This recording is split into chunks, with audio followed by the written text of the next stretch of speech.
రావు. ఒక సత్యమైనటువంటి విషయాన్ని ఈ సభామూలకంగా మీకు తెలుపుకుంటున్నాను ఈరోజు. మానవత్వం లేకుండా మీరు ఎన్ని పూజలు చేసినా, దేవునికి ఎన్ని టెంకాయలు కొట్టినా, జపమాలతో ఎన్నిసార్లు తిప్పినా దేవుని పేరు మీ మంత్రాన్ని, దానికి ఫలితం ఏమేమీ ఉండదు. యహీ హై ఇబాదత్, యహీ దీన్ వ ఈమాన్ कि मुश्किल में काम आए इंसान की इंसान. यही है इबादत.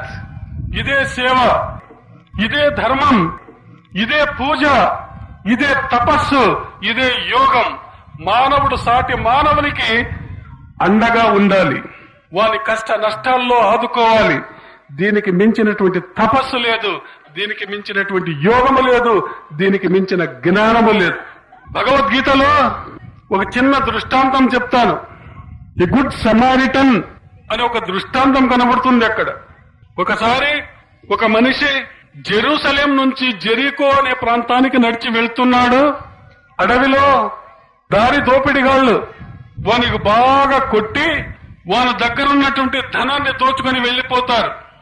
చావు బ్రతుకుల పరిస్థితిలో వాడు పడి ఉన్నాడు. అడవి అది, ఎవరు చూడడం లేదు, మూలుగుతున్నాడు, ప్రాణము పోయే స్థితి ఉంది. ఆ సందర్భంలో ఒక గుడి పూజారి, ఒక దేవస్థానం యొక్క పూజారి, పురోహితుడు ఆ మార్గం గుండా పోతాడు. ఆ చావు బ్రతుకులో ఉన్నటువంటి ఆ మానవుణ్ణి చూస్తాడు. హే పరమాత్మ, నీవు పుట్టించినటువంటి ఈ మానవుడు ఇటువంటి కష్ట స్థితిలో ఉన్నాడు కదా, సర్వలోక రక్షకుడు కదా నీవు, ప్రభు ఇదే నేను మొక్కుతున్నాను, వాడిని నీవే రక్షించు అని చెప్పి వెళ్లిపోతాడు. తర్వాత ఒక జ్యోతిష్కుడు అదే మార్గం గుండా వస్తాడు. లెక్క వేసి చూస్తాడు. అయ్యో, ఎటువంటి స్థితిలో ఉన్నాడు కదా ఈ మానవుడు, పరమాత్ముడా ఇది రాహుకాలం కదా, నేను ముట్టుకోకూడదు కదా ఎవరిని, కాబట్టి పరమాత్మ వాని భారం అంతా నీవే చూసుకో అని చెప్పి వెళ్లిపోతాడు. అదే మార్గములో ఒక గాడిద మీద ఒక సామాన్య మానవుడు నడిచి సవారీ చేసుకుని వస్తూ ఉంటాడు. ఈ వ్యక్తిని చూస్తాడు, మూలుగుతున్నాడు. వాడు ఎప్పుడు పూజలు చేయలేదు, పునస్కారాలు తెలియదు, మనకు వేదాంతి కాదు, పండితుడు కాదు, సామాన్యమైనటువంటి మానవుడు.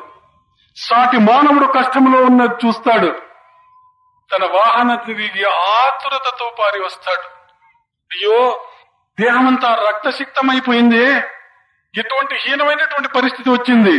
వాడెవడో వీడెవడో, బంధువు కాదు, స్నేహితుడు కాదు, వాని ముఖం కూడా చూడలేదు. వెంటనే ఒక ఆకులో నీళ్లు తెచ్చి ముఖం మీద చిల్తాడు.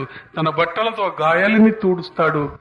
తన బట్టలు, పాత బట్టలు చింపి వాని కట్టెలు కడతాడు. నీళ్లు తాపుతాడు. కొంత సమయం అయిన తర్వాత తన వాహనం మీద వాడిని కూర్చోబెట్టుకుని తాను నడుచుకుంటూ పోతాడు. పక్క పల్లెకు పోయి వైద్యుని ఇంటికి పోయి తలుపు కొడతాడు.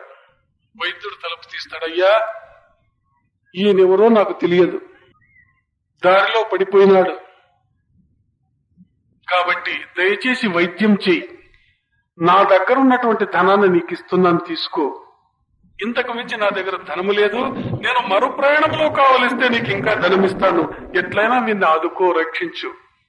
వైద్యుడు వైద్యం చేస్తాడు, బాగవుతుంది.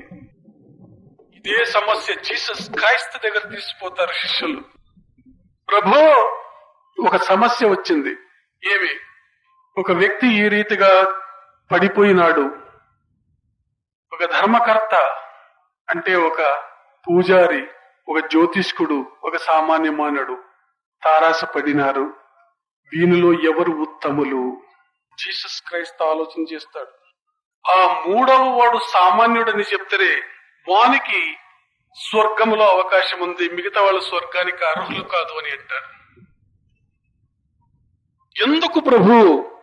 మీ పూజలు, మీ పునస్కారాల కంటే మానవత్వం వానిలో ఉంది.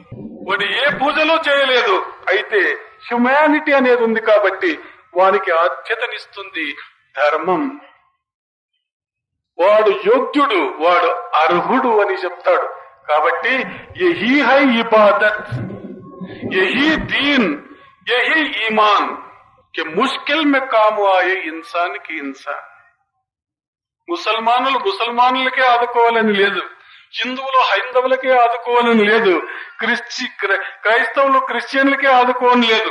మానవులను ఆదుకోండి, వాళ్ళ కష్ట నష్టములలో భాగం పంచుకోండి. దైవం సంతోషిస్తాడు, మేలు చేస్తాడు. ఇది ఈ మానవత్వం చాలా